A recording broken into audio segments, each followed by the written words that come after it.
Now, what I was trying to, no, I wasn't just gonna say with all the turning of I don't know, my eyes hell. Keep going. See, I told you. Oh, he's so high.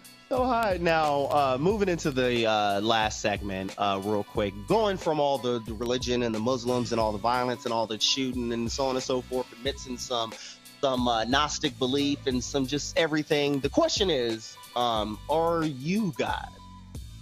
The fuck? That is the question. What if you yourself, what if you are God? And this brother Archduke right here is asking the question, can you scientifically prove God's existence? And if so, can you also, are you possibly maybe God? So that makes me fucking trip out, because I know I've met a lot of cunts in my life. And Common said this really gnarly line about, it was on the B album, and he's like the Messiah. He's talking about his daughter, and he's like the Messiah. He might even return through her. And I'm just wondering, like, damn, like, she's such a bitch. Like, can't believe that's the third coming of Christ. Like, I think that's pretty gnarly. And I wanted to be able to bring up this story when we're talking about the worlds and how crazy interwoven comments and shit like that. And that's what I wanted to get into. This goes to science and the cosmic balance, and what if it is all intertwined? Who knows? But Archduke has some opinions on this. Let's see what this brother talking about. What's good? My name is Cherry Crop. You know what I like? Galaxies. You know what a galaxy looks like? A hurricane. You know what a hurricane looks like? A seashell. You know what a seashell looks like? Your ear.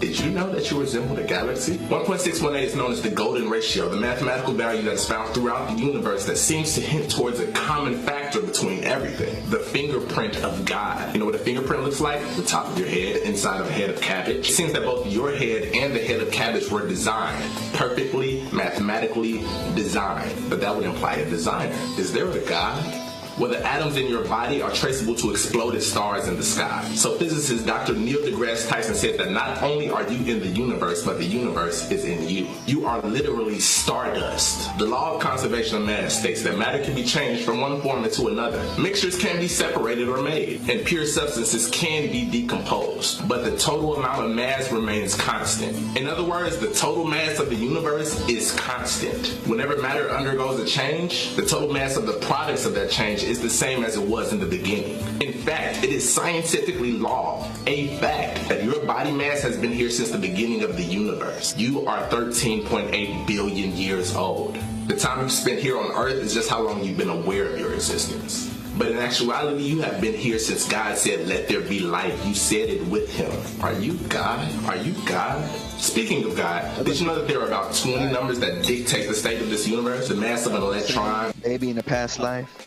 What was that saying? Maybe in a past life. Like, oh, I think I might have met you before. Yeah, maybe in a past life, you know? Maybe in a past life. Recollected souls. Possibly. I believe it. I believe it. The strength of gravity, electromagnetic force, numbers that create our universe. World-renowned physicist Dr. Brian Greene says that these numbers have been measured with incredible precision, but no one has an explanation as to why they have the particular values that they do. He says that if any one of these numbers were altered in even the slightest way, our entire universe would cease to exist. Our universe has been designed, perfectly, mathematically designed. But that would imply a designer. Is there a God?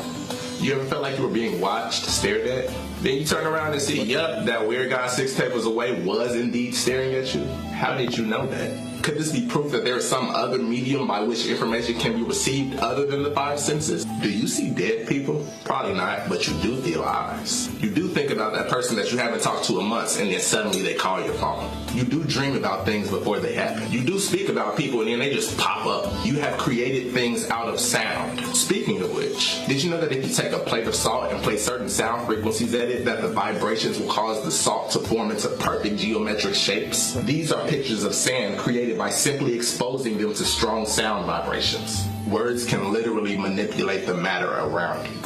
This is 27 days of speaking to them. The jar on the right, people only said "I love you" to it. The jar on the left, people only said "I hate you" to it. And thus, the "I hate you" jar molded astoundingly quicker. These are pictures of ice crystals. The bottom row was spoken to positively as they froze. The top row was spoken to negatively as they froze. These are the results. You can speak your world into existence. There is power in your words. John 1:1 from the King James Version of the Bible says, "In the beginning was the Word, and the Word was with God, and the Word was God." String theory postulates that the entire universe, including me, you, and this screen that you're looking at me on, is composed of microscopic vibrating strings of pure energy. Sound. Words spoken in a language that we don't fully understand. Living words. You are the living word. Are you God? If so, nice to meet you. I love you. This is why we gotta love everyone like our brother. Oh, shouts out to that brother for that. That was very powerful. Now, I would elaborate on that, and I would like to add another theory that he didn't bring up that I like to bring up so often on this show. That is simulation theory. Simulation theory would also actually explain all of this. It would include the designer, and it would include the creator. It would include why all this shit kind of works the way it does, if you will, and why shit can get crazy and corrupted. Simulation theory is the what if we live inside of a computer program, similar to the Matrix. Now, some people are like, oh, that's absurd. Now, how absurd is it considering how close we are getting to virtual reality, kind of blurring the line between reality and virtual reality? So you have that. So eventually we will be able to create a virtual world where you can live in, similar to the movie Surrogate with Bruce Willis and all that, where you're living in this whole completely different type of world. Once you hit that point where you can create that world, who's to say that world hadn't already been created? And what if the Big Bang is the starting up of the program, and we are inside of a computer program, and there is a creator, there is a designer, he just created a computer program, and we are living within it, if you will.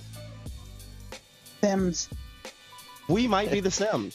You know how you play the Sims and they kind of got free will, but you could kind of also guide them like, no, nigga, go over this nigga is hungry. The food is right there, my nigga. My nigga, go over you keep trying to watch the TV. The food is right there. You're hungry. I shouldn't have gave them free will. I would hope that I'm not the creator, because I would use cheat codes on PS2, build a really nice house, put a fireplace in it, and then take all the doors away, and inevitably a fire would happen because of trash. So I hope I'm not the creator. You are not. Is it you are not. You could take the windows away. Yo, you can take the doors and the windows away.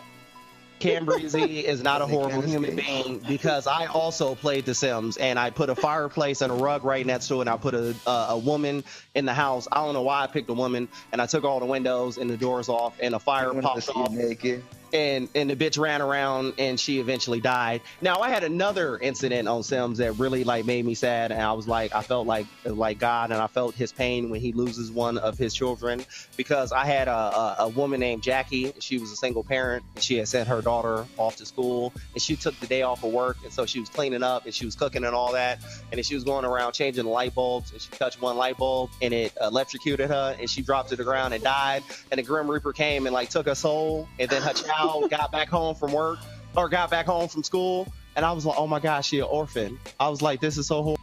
And then eventually CPS showed up and took the kid because Jackie died. It was a sad moment. Yeah. We're also not the creator. You stick to some of my Kingdom Hearts where no damage can be done. You'll be all right. Yo, I told you. Kingdom Hearts is a fucking fun game. Good way to bring Disney. And the fucked up thing, remember that the homeless shelter place I told you I worked at? I still got connections to that shit, even though I'm no longer there. But there's recently a little girl. What? Huh? No, go ahead. There's a little girl there who it was her birthday, and she was telling people at the front desk about how it's her birthday. She turned 7, and her mom couldn't afford a birthday party, but that she didn't get it soon. She said.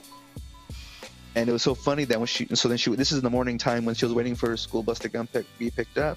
So then apparently she goes, and then the mom gets into some shit during the day, chokes out another resident or what have you, and I forget the rest of the shit, but pretty much gets carted away. The popo. So I could just imagine what a little girl is gonna come back to. What are we gonna come back to?